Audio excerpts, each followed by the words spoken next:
That is the Head and Heart. It's 88.5, the SoCal Sound. Julie Slater here, your midday host, joined by Jason Friday, in early for our Friday on a Friday segment. Welcome, Jason. Thank you, thank you. And we have a special guest, St. Vincent, a.k.a. Annie Clark. Welcome to the program. Hi, you guys. Thank you for having me. It's super cool to have you here. A brand new record. Let me put it on. We're also filming this.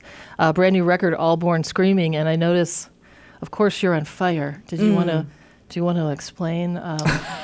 I love it. I think it's great. I thought that the record sounded black and white and all the colors in a fire, so it just made sense for me to be, on fire on the record. And it's like, I like that you can't tell if I'm on fire from an outside source and I'm trying to put myself out, or if maybe I'm just moving so chaotically that I started a You're just at fire Coachella on fire dancing. Exactly. No big deal, guys. Yeah. No big deal. Yeah, just a sort of Burning Man sort of. Yeah, there you go. Have you ever Fire gone dance. as just a participant? Have you ever gone to Burning Man or Coachella? Oh God, no. Yeah. Yeah, every year I'm like, by the way, here's what you missed. No, okay, we stayed home. And it's great that you can watch it now at home and you don't have to actually cruise through the desert. I'm so glad for people who love it. Yeah, I mean, yeah, they love it so hard. I have a friend who goes to Burning Man all the time. They must have been so bummed during COVID that, I think there was a year or two that it didn't happen. So you were recently on Terry Gross. I'm a big fan. I'm a radio nerd. Yeah. Terry Gross, NPR, Fresh Air. You just were a guest on there, and we were talking about it off air, that you had grown up kind of listening to the show, right? She's been on forever. She's been on forever, yeah, and I love her. And I mean, she does the best interviews with like everyone. So, and she goes deep, Terry's not like pulling any punches. But yeah, I was telling you that I was so nervous for that interview because I was such a fan. I don't really get nervous at interviews anymore because you do so much of them. Right. And you're like, it's fine. But yeah, for that one, and these like bizarre things started happening to me. Like I suddenly got dry mouth, like that's never happens to me. I'm keep it well lubricated. You know what I mean? And it's like, all of a sudden there's like, that and the mic, like Jesus. You're like, I can't be this way with Terry. Not with Terry. Yeah. Please. Well, you know what I love listening to your interview with her? She leaves a lot of space. Like she doesn't talk over guests. So she kind of leaves you hanging a little bit. And then like the guest kind of just keeps talking. It's an interesting. It's like a CIA tactic. Yeah. Just let him talk. Right. Did they put like a bright light on you? Like, okay, ready, here's Terry.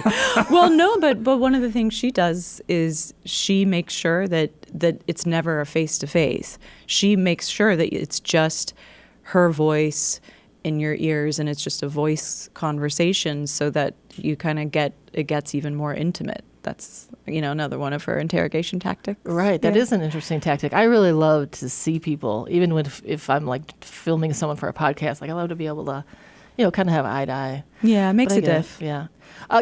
Your name is Annie Clark and you go by St. Vincent. Your name, I read this online. Did you name yourself after St. Vincent? Okay, I lived in New York for a very long time. Did you name yourself after St. Vincent Hospital? Or yes, something around there? In a roundabout way. There is a Nick Cave song on a record called The Abattoir Blues called There She Goes My Beautiful World. And there's a lyric in it where he sings, and Dylan Thomas died drunk at St. Vincent's Hospital. And to me, that whole song was kind of the vibe, right? Like he's talking about, all of his heroes and how they were both incredibly, poetic and made transcendent work, but were also like squalid and flawed and human and all that stuff. So I was like, yeah, that sounds about right. That sounds like kind of the totality of humanity and kind of what it is to be an artist. So I was like, St. Vincent. I'm the place where poetry goes to die. I used to live just blocks from St. Vincent, but I was looking it up. And I guess it's closed now. Yeah, it's closed. But they said that that's actually the hospital that a lot of 9/11 people went to. But also, did you know the Titanic? After the Titanic, people went to St. Vincent Hospital. What? So I'm mind-blowing. I thought that was really incredibly straight. Like, wow. That's wild. Yeah. So it was kind of a triage place. And I'm wondering, are you a triage place for people in your life? Do people come to you? This is some deep. I know you were worried about Terry Gross. We're gonna go deep here. You're going deeper. Yeah. Yeah. You're putting Terry to shame. Am I a triage person? Like, do people come to you like, oh gosh, I have a problem. Can you help me? Are you that person? Just curious. I mean, not no, Right. no, because I think I'm available if someone has like a crisis. Absolutely, like let's talk about it. Okay, I'm listening. Let me help figure out solutions if that's what's needed, or I'm happy to just listen, sort of non-judgmentally. But yeah, I wouldn't say that I'm like a person who seeks out very needy people. Yeah, so then you don't have to be the triage person. Yeah, I don't. Like I do triage when necessary, but I don't have a lot of people who are constantly in fabricated crises around me. Yeah, well, it's good. And I mean, I guess as we all get older, we try to weed out the people who need the triage. So how long have you lived in New York? Do you live in Brooklyn? No, I lived. I mean, I lived in New York from 2006, first in Brooklyn, and then to the East Village. I had a little completely illegal rent-controlled apartment in the East Village for 10 years. I lived there, and then I bought a little apartment in the Lower East Side. But I mostly kind of live out here in LA. Do you? Yeah, I do, wow. and Dallas too, because I'm from Dallas. That's where all my family is. So I'm kind of, I like to call it tri-coastal. Yeah, I mean, that's perfect to be able to be on both. I Yeah, always really. would love to be New York and LA. Throw in Texas there as well. Yeah. Do you get back to Texas often? I do, yeah. I mean, my mom is in the control room right now. I bet your mom. Yeah, I know. It's a Super family sweet. affair, guys. Yeah, you're one of 7. I'm one of 8. We're like so connected. This is Jesus. crazy. Are you in the middle? Well, it's a complicated. It's not. Well, I have 4 brothers and 4 sisters. Oh wow. So I might have just 9. one up. Yeah, I think you did. Whoa. It's no big deal. It's just one more than you have. No, but I have 4 brothers and 4 sisters. Half and step and full blood. I guess I don't know the way you say that in a way that doesn't sound bizarre. But so yeah, family's super important to me. I come from basically a tribe. It's a very modern family too. And it's nice having a family connection to keep you, I'm sure, like with what you do, to keep you grounded. You're like, hey Yeah. Annie. Hey, Annie, you're just Annie over here. Totally. And I mean, my family's so incredibly supportive, but but yeah, I'm just Annie. I go home and I'm Annie. It's not, no one's bowing and scraping, thank God. That's very funny. Yeah. Okay, so you have the new record, All Born Screaming. I did hear that when you were, you produced this yourself, the first album that you've done by yourself, but I know when you were younger, you had, I think it was your uncle came in and helped build a studio in your bedroom as a kid. Jason was very envious. He's a musician as well. I'm like, what? Yeah. Like, That sounds wow, like how a dream. incredible. So, I mean, Yeah. you've been doing this for so long, really. A part of me is like, wow, it's so neat that you produced it yourself now, but maybe why did it take so long? Right. Well, so I started recording myself first on Tascam, 4-track, whatever. Yes, I still have one. You still have one? I do. They're Yep. solid. They come in. They're Clint. amazing. Yeah. There's all the tape saturation, Right. cassette tape saturation plugins, Yeah. but it doesn't beat that noise and wobble of an actual cassette tape that's been recorded over multiple times. Right. Yeah. Yep. So, but then my stepdad was an engineer, and was not into music or anything like that, but would always kind of see what we were interested in and support that. So he took me and bought me my first guitar when I was 12, and was just obsessed with guitar. And I got a little classical guitar, and then I was like, I don't want to play classical, I want to play an electric. So then, upgraded to the PV Raptor. Nice. And my Uncle Tuck is one of the best guitar players in the world, from jazz duo Tuck and Patty. It's my mom's brother. And so Tuck saw that I was also very into music, and helped kind of facilitate with my stepdad a little early, so it was early digital recording, so something called Cakewalk Pro Audio, And that was back in the days when it was just like harder. It was like a desktop computer and Yeah. A to D converters that were quite big and all that stuff. But that's how I learned how to write and arrange. And so it just meant I would spend hours in my room. I mean, my mom can attest to it, just hours in my room recording myself, playing. And it's kind of the way I learned how to make music from a really early age. Like, some people I think would go and, jam and be in bands. And I did some of that, but mostly it was like kind of a solitary pursuit. I think we should play a song, and then we'll talk more about you producing it yourself. You got Dave Grohl to play on a couple of songs. Maybe we'll play Broken Man. You want to tell us about... I know you had a guy said... is that your original connection when you played the Rock and Roll Hall of Fame induction? Yeah, that's my with the original... members Yeah, I of met Nirvana? Dave then, and he's just the best, He's everything you want him to be and more. That's great. Wow. Well, let's play Broken Man from the new record, All Born Screaming. St. Vincent here in the studio with us. It's 88.5, the SoCal Sound.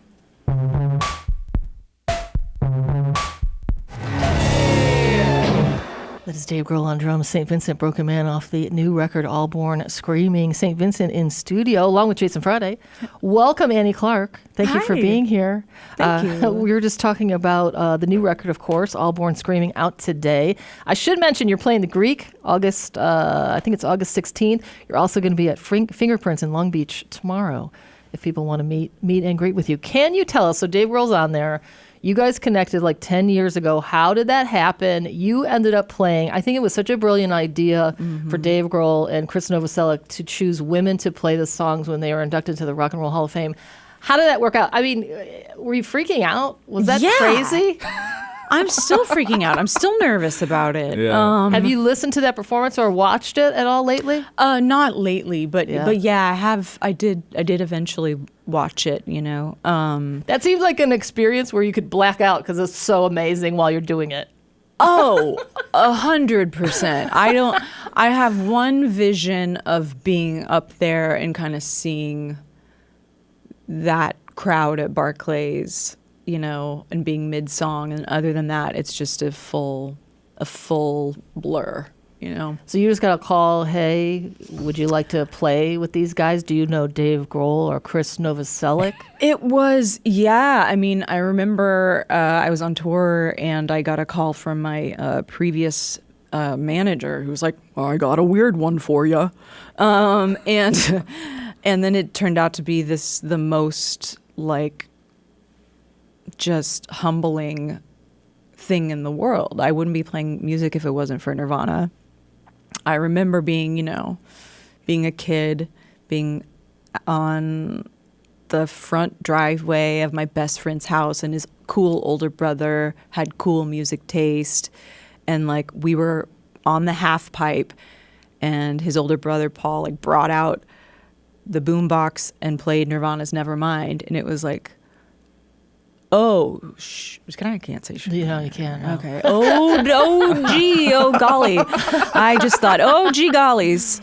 No, I was already cursing like a sailor at age, 9. But, and it was like, okay, this is the first music that wasn't like passed down. That wasn't like, oh, my parents like this, or I heard, it was like, this is my generation. And, like I said, I wouldn't be playing music if it wasn't for Nirvana. So to get to, play with them was so wild. And then it kind of came full circle again with getting to have, Dave play on my record. That's really cool. Amazing. Let's give a listen to this Rock and Roll Hall of Fame. It's 2014. Dave Grohl, Chris Novoselic, and also Pat Smear. And, of course, St. Vincent. It's 88.5, the SoCal Sound. We're here live with St. Vincent. That was super fun. Dave Grohl, Chris Novoselic, Pat Smear. That's at the Rock and Roll Hall of Fame induction ceremony 2014. And on vocals, St. Vincent, who is in studio right now, Annie Clark. Welcome back. Here we are, guys. Hi. How did you feel? So you haven't heard that in a while. You were listening very intently, like crossing your fingers, like, I hope it went well. Yeah, I was just, ooh. Yeah. That's It was good. It was It good. was very, very Yeah. good. Thanks. It was awesome. Yeah, big shoes. Totally. That's a tough one. Yeah. Okay, so the new album out today, All Born Screaming. So we were talking about how you decided to produce this one yourself. Are you a perfectionist? How did you know when songs were done? Because at least when you're working with a producer, you can have a little, like, hey, what do you think? Totally. When you work with other, people, it's. I love collaboration. It's great, and you get on the same page and you dream the same dream, right? When you work alone, there's just this toggling between like being a performer and singing or playing something, and then like looking at it from bird's eye view and going, oh, is that good enough? Okay, no, go back in, do it. And I think for me, like emotionally, there are places on the record and subject material and all that stuff that like I really couldn't have done with another person in the room. I first of all, I wouldn't have put someone through me singing 100 takes of a song. But two, there's just something about being alone in a room and alone in a studio. I know how that feels being a DJ. I'm sure you do. It is a totally different vibe than even, having people in the room. Like it's all on you. It's interesting. Did you give yourself a timeline for how long it would take for you to record it? Because sometimes people work on an album for 3 years. You know what I mean? Yeah, no, I mean, I am perfectionistic, but not necessarily in the sense of like, well, this needs to be perfectly in time and perfectly in tune. And it's like not that, like emotional perfectionist. Like, are all the textures right? Is every sound intentional and helping to add up as a producer to like the whole meaning of the song? So there's, definitely a level of attention to detail that I kind of obsess over. But I'm also pretty impatient as a person in certain ways. So I would not be the person who would spend 10 years on a record and never release it. Like I'm so happy that this record is out today for so many reasons, but one of the reasons is so I can start on the next one. I knew you were going to say that. Yeah, right. I know. That's amazing. Fun. We're going to play the song Flee. I know you don't want to talk about, I've listened to some interviews, you don't want to talk about what a song is about necessarily. There was something funny you said. You're like, I don't care when I'm listening to a song. I don't care what the singer was going through. And I kind of like was thinking about, you're like, oh, I did say that, but I mean, I don't know if that sounds like hideously selfish. No. I just think in this world where so much music gets contextualized through the lens of like, what are the specific details of the like what? Singer? And it's like, that doesn't, the music, if the music speaks, then I think you can just like say less. Let's do exactly that. Okay. It's Flee, and it's St. Vincent. The new album is All Born Screaming. It came out today. I'm just like a hungry... That is Flee, St. Vincent. The album is All Born Screaming. It came out today, St. Vincent in studio. Welcome, Annie Clark. Also, Jason Friday, early for Friday on a Friday. That's right. That song, I love. It's like so. A lot of your music is like slinky. I don't know if that's, it's really, it kind of gets you to the bone. So that's a great song. Isn't Dave Grohl on that one? Dave, oh yes, a young upstart named Dave Grohl. I think he's got a bright future. Grohl's on that one. That is a combo, like Broken Man that we heard before and Flee. It is a combo platter between two of the best drummers in the world, one being Dave Grohl and the other being Mark Juliana, who you might know from his own solo work, which is incredible, but also from David Bowie's Black Star. That's amazing. Wow. You must feel like so fortunate to be able to just pull these great people like, oh, hey, you want to work my record? Yeah. I mean, it really is. Yeah. I mean, just to have, just to be like, oh, yeah, my friends are wildly crazy talented. Like, whoa.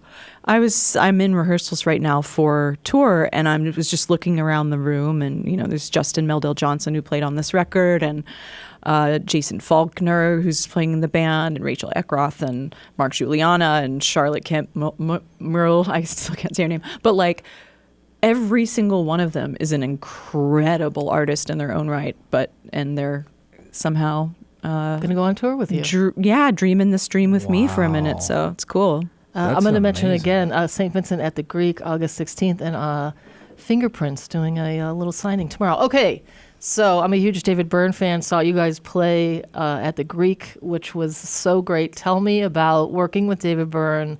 You guys on stage, you sort of mirror each other. Have you guys been together in a past life? Oh, God, I wish. I love David so much. People say, like, don't meet your heroes, but I think that very much depends on the hero. For sure. DB he's never looking back. He's always got 10 brilliant projects in the works, and he just is always focused on the next thing. And I think seeing his approach in making the record together, seeing his approach to writing and his approach to putting on a show and really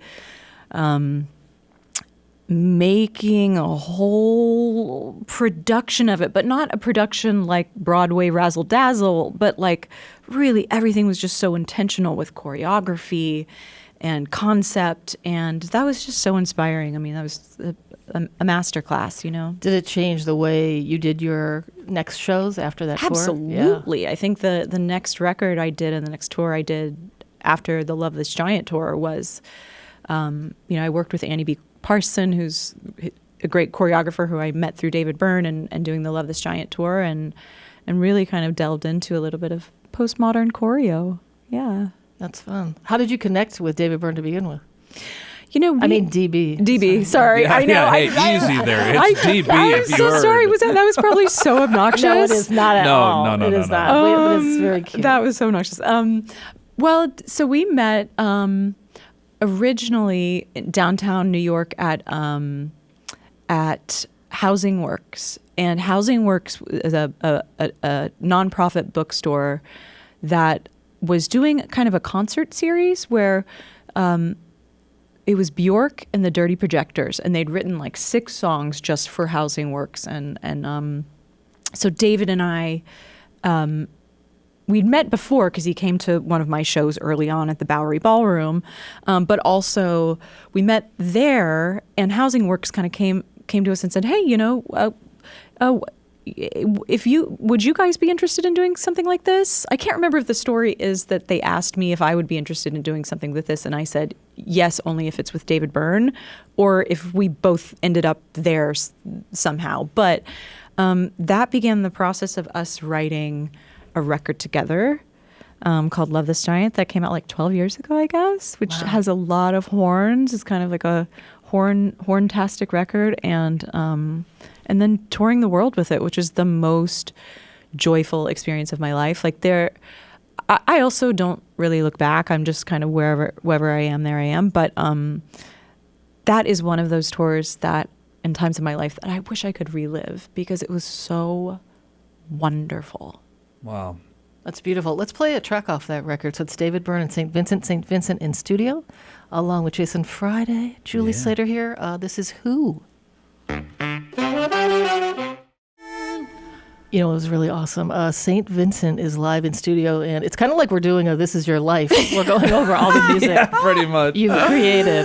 Julie Slater, Jason Friday here. Annie Clark, a.k.a. St. Vincent, in studio. You said you hadn't heard that. Okay, this was very cool. You were singing along to the song in the studio, and it sounded amazing. Oh, Yeah. It was really fun for us. I just want to say. That song slaps. I haven't heard that in 10 years. That rules. Yeah, that was really fun. Hell yeah. Yeah. Oh, David Byrne and St. That Vincent. rips. Yeah, yeah. God, it those does. harmonies. As I was singing along to this, to that song, I was like, ooh, these harmonies are hard. yeah. Yeah, you nailed it, though. That was really Okay. great. Okay, let's get back to your brand new record. Okay, All Born Screaming, which came out today. So every record is like a baby. You're a brand new mother. How do you feel? You have 7 kids now, more than that, but 7 studio albums. 7 kids, yeah. Yeah. I guess you need, what do you need, 2 more to have as many as your family? Yeah, it's true. One of yeah. 9? I am one You're of one of nine. nine, Yeah, yeah. That's crazy. Man, if like I said, it feels like I'm so glad. It's a labor of love, right? Like every record, you just try to make something that goes deeper and is different and treads new ground or breaks new ground rather.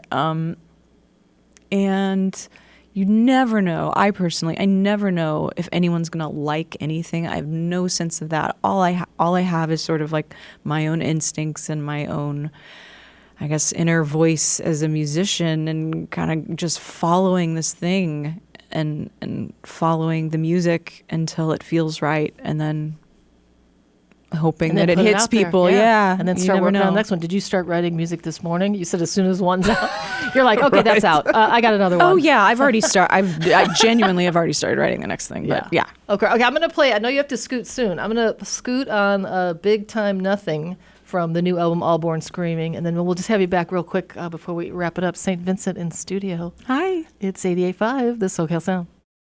There you go. It is St. Vincent, Big Time Nothing. That is off the new album, All Born Screaming, which came out today. St. Vincent in studio. We've kept you way too long, but we're just going to do one more break with you. Julie Slater here with St. Vincent, also Jason Friday. The brand new record. You asked a great question off mic. I sure did. When did you start? Well, you can ask it now. Go ahead. When did you start writing the record? How long was the process from start of writing it to final production done? Yes, and you did ask me that in the break, and I sighed a sigh. It was a solid sigh. Yeah, of just deep remorse. No, it was.